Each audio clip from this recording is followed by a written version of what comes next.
first you've got to have an idea for a company. So that's table stakes. And what I like to say is your idea should either break your heart or light your heart on fire. So it is something that you want to run toward because it is some wrong that you need to make right in the world, right? Like that is the business that you built.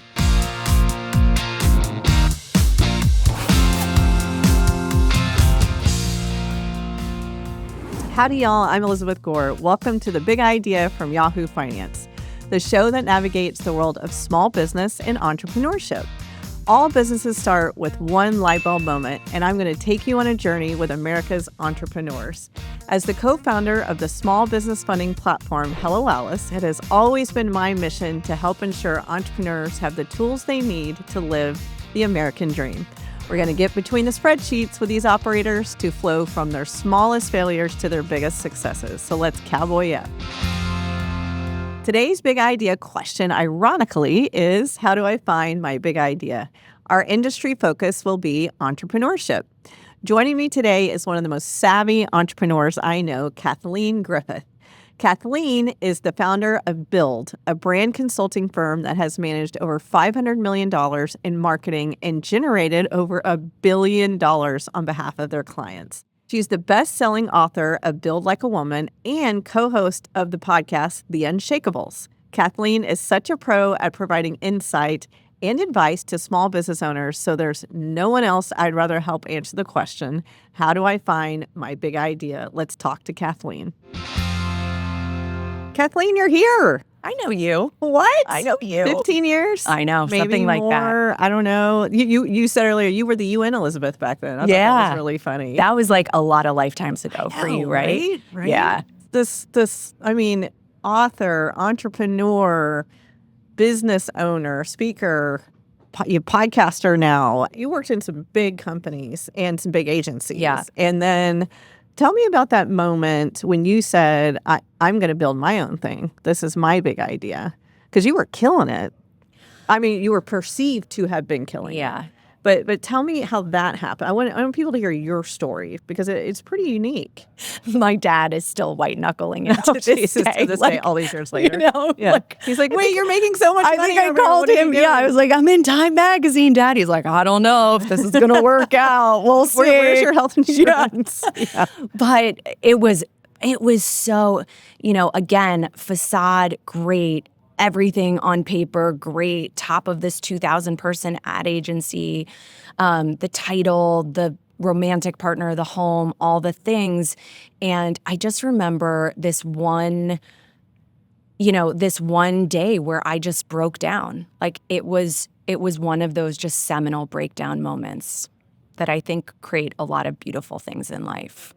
I ended up going for pizza we're in New York City now, at this cute little spot in Tribeca, and I had this pizza called the Shroom Town, which has 4 different types of mushrooms on it, and it has a little indulgent truffle sauce, and I had this thing like smeared all over my face, and my friend was like sitting across from me in disbelief, and I thought it was because of like how I was inhaling the pizza, and there's, of course, nothing wrong with pizza, and she just said to me, like, you look like a ghost. Huh. You look like a ghost. And I realized that I had just become so numb and so dead working in this corporate job, like 80-hour weeks that I hated, nights and weekends, going in when it was dark, leaving when it was dark. I think a lot of people can relate to that. And I'd just become this like shell of a person.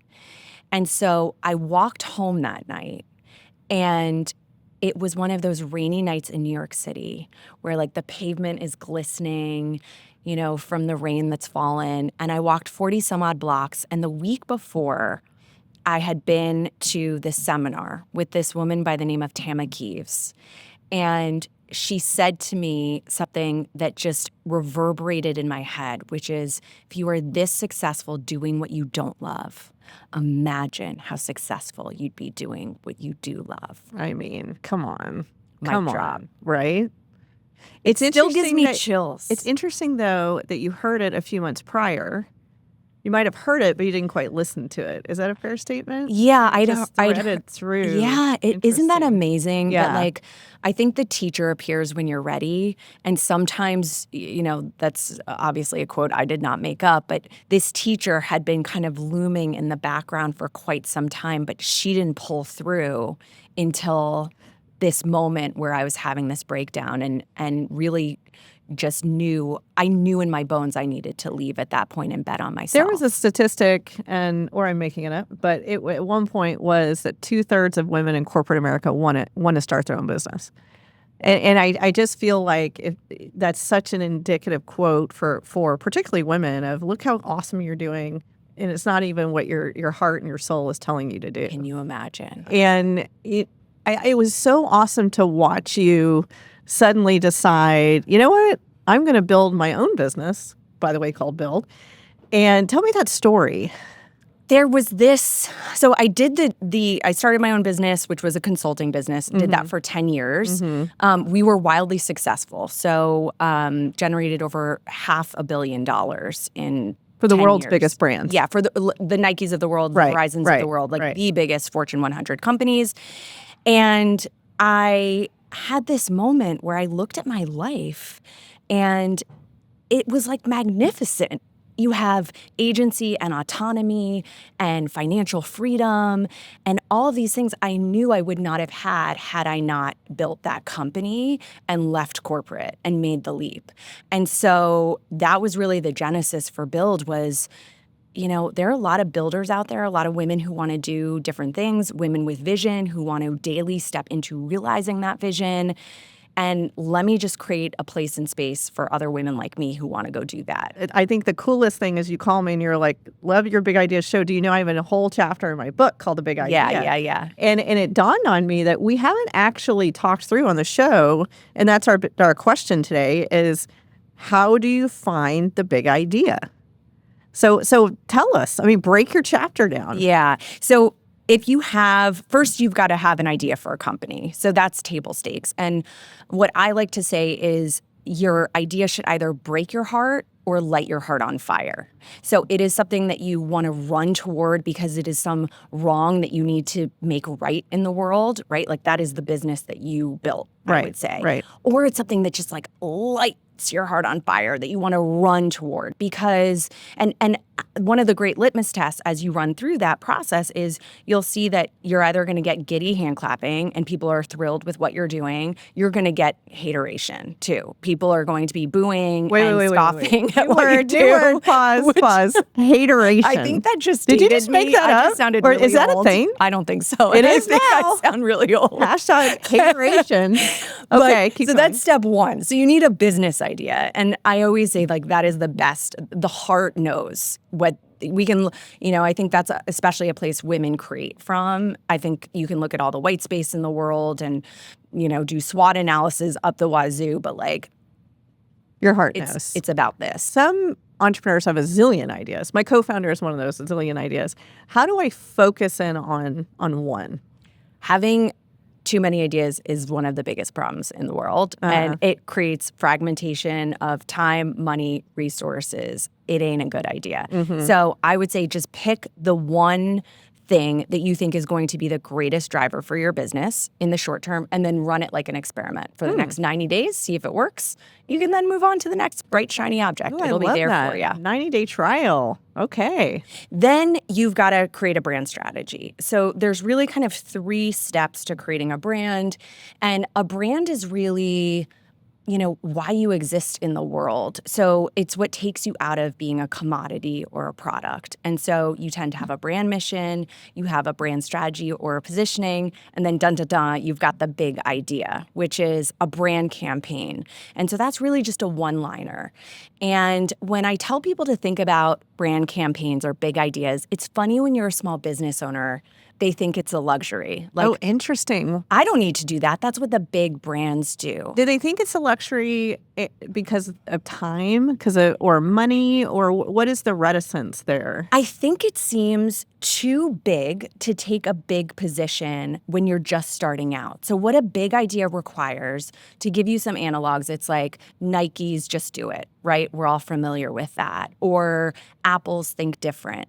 Apple, when they made that commercial, they didn't feature any products whatsoever. They weren't talking about their competitors. They were featuring visionaries who thought different, who would have been featured, great big idea. So if I'm a brand new cupcake shop in Cincinnati, Ohio, break it down how I find that.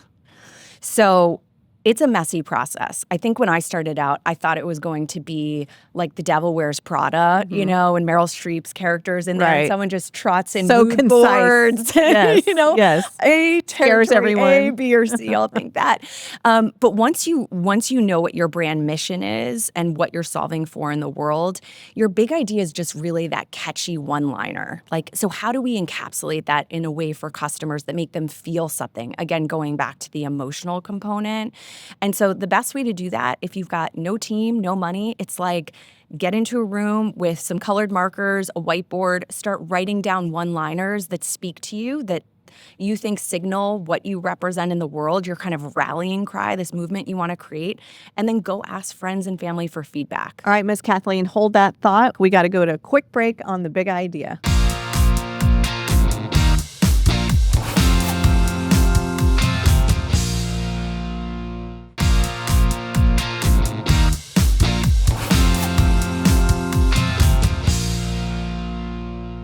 Welcome back to The Big Idea. I'm here with the amazing Kathleen Griffith. So you have this big idea, and one of the things I think small business owners need to learn is how a CEO then takes their own persona and uses themselves as a marketing machine, their own thought leadership, their own speaking, their own writing. Can you spend a minute on that? Because I feel like you're the best in the business on teaching about that. Well, I appreciate that because I fell into it accidentally a little bit.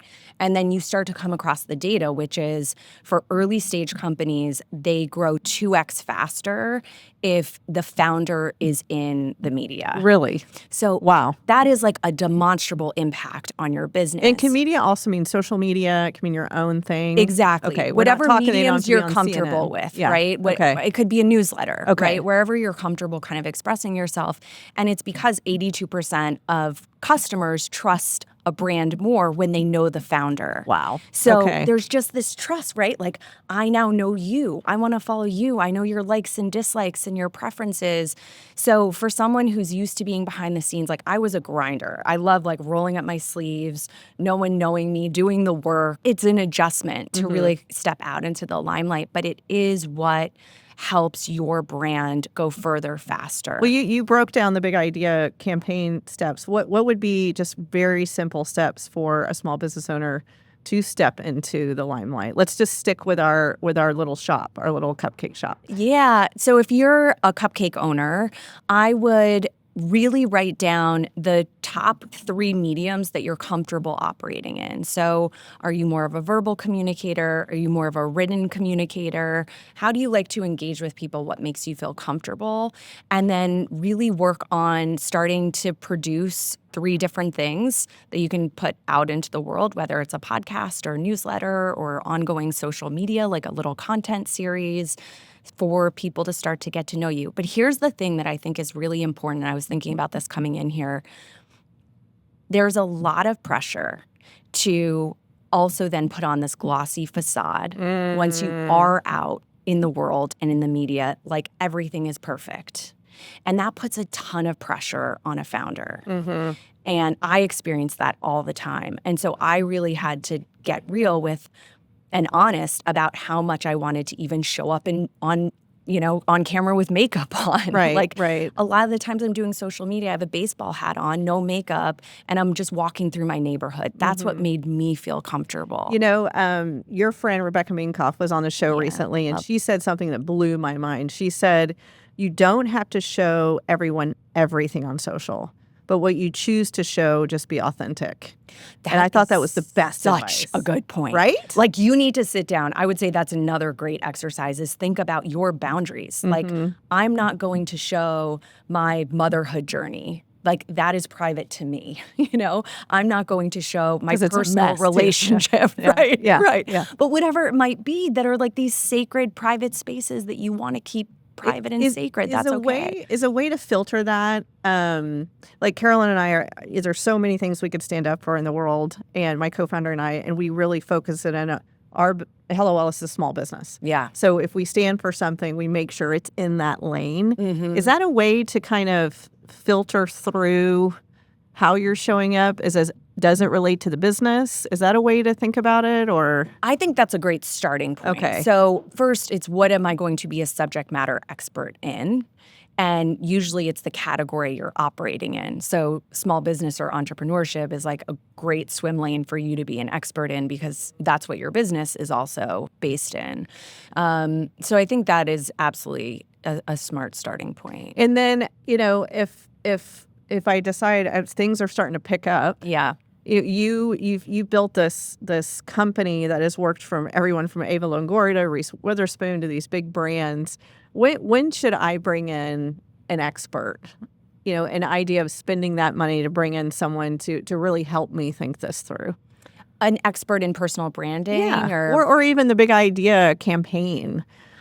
I don't think you need anyone. Oh, I love that. I think that's part of why I wrote this book. I wanted something that was just practical and gritty after spending like $5,000 on a PR person here and $10,000 on a brand strategist there. Like, it all adds up and it gobbles your bottom line. And I'm all for, like, we have to delegate, especially as women. And I think to be these Gumbies where we're just stretched every which way. Like, it isn't good for anyone. So you do have to, to pick your battles. But truly to be able to you can do a lot of this on your own if you just get the right tool set. Now, all the successes, you and I talk a lot about failures too. And on the show, we talk about the dirty unicorn. Yeah. Give me one of yours. Give me one of your dirty unicorns. I mean, there are so many. I feel like I'm on the floor, half sobbing, like at least once a week. That's There's normal, just, right? I think it's okay. I'm like, is that not normal? Because I'm usually on Marco Polo with my girlfriends, like, ooh. Yeah. But really quickly though, what do you do when you're having those moments? Do you have like a phone a friend? I love the app Marco Polo. Shout out to Vlada, the founder. Okay. I've never even heard of it. It's a closed app where you can get on with a group of people and leave videos in real time. It doesn't go to the cloud. It's not social media.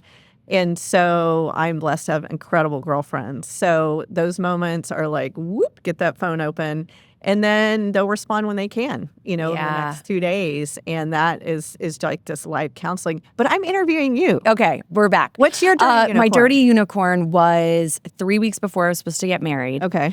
I found out that my partner had a whole secret life. Okay. Down a rabbit hole. Okay, that's his dirty It unicorn. ain't good. Yeah. But I knew that I needed to leave. Okay. I knew that I needed to leave. And so that was like another just massive breakdown moment where I decided at that point that I was never going to be like financially dependent on a man for the rest of my life. And check. Yeah. Sorry, go ahead. Yeah. Look at you. I felt like I really screwed up. Like I picked someone, I didn't see any of the signs and just then felt totally blindsided. And so I think that happens in business also all the time. It does, absolutely. Where you just don't see, you're getting into a business partnership with someone. I had someone who I was like 7 months into a business negotiation and they were trying to negotiate in very small text rights in perpetuity to my likeness. Wow. And all of a sudden you have this moment where you're like, this is a really bad actor that I almost was in business with. I mean, so these sorts of things where you just don't I get trust it. You're your amazing, own judgment. but no. You do, right. TD Jakes was on the show and he said, don't mistake charisma for character. Right? Isn't that an interesting, but that takes a minute. It takes so long. Right? It takes a minute. And I think for the longest time, like I felt like not a real entrepreneur. I was the accidental entrepreneur and it's in all of our bones, right? But that had left corporate, and so I didn't technically know what I was doing, and I didn't have an MBA, and so Girl, I majored in animal science. I mean, it's like I studied cattle. I came here. But that I'm on a Yahoo feeling Finance where show. They're you- like, "What's your right. background?" You don't trust this. Yeah. And then over time, when your spidey senses tend to go, and now I like to have really hard conversations up front because I find it saves you so much more on the back end. Well, and look at now the millions of people you've supported, educated, inspired. And I want to close again. I want folks to read Build Like a Woman, men and women to read this. But tell us the 3 ways I go after my big idea. 3 ways to go after your big idea once you have it. Let's go. This is so exciting. Okay, so number 1, you have identified a crystal clear big idea. You've got a one-liner that's really exciting. Number 2 is you're going to get someone to help you creatively bring it to life. So this would be in content. You could bring on a creative. You could do this in Canva if you have no budget. But Absolutely. Just bring it to life.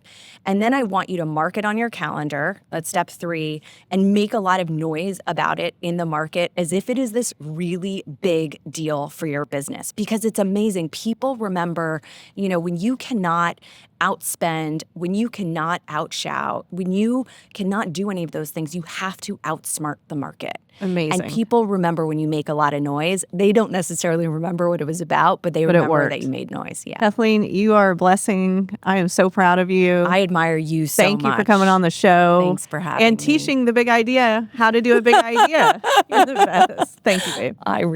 You're the best. At the end of each episode, I like to give a shout out to a small business who is doing amazing work. Today, I'd like to shout out one of Kathleen's favorites, RJ Julia. RJ Julia is an independent female-run bookstore located in Madison, Connecticut, owned by Roxanne J. Cody. Cody named the store in honor of her grandmother, Julia. Oh, that's after my own heart.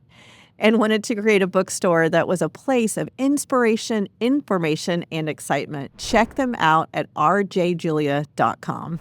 Thank you to Kathleen for coming on the show, and thank all of you for joining us. We hope you've learned a lot.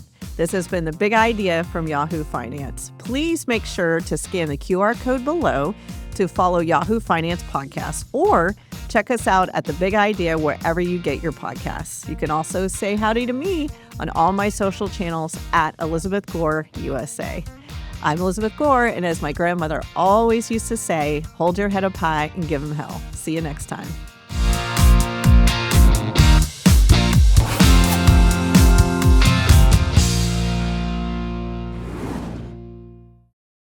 This content was not intended to be financial advice and should not be used as a substitute for professional financial services.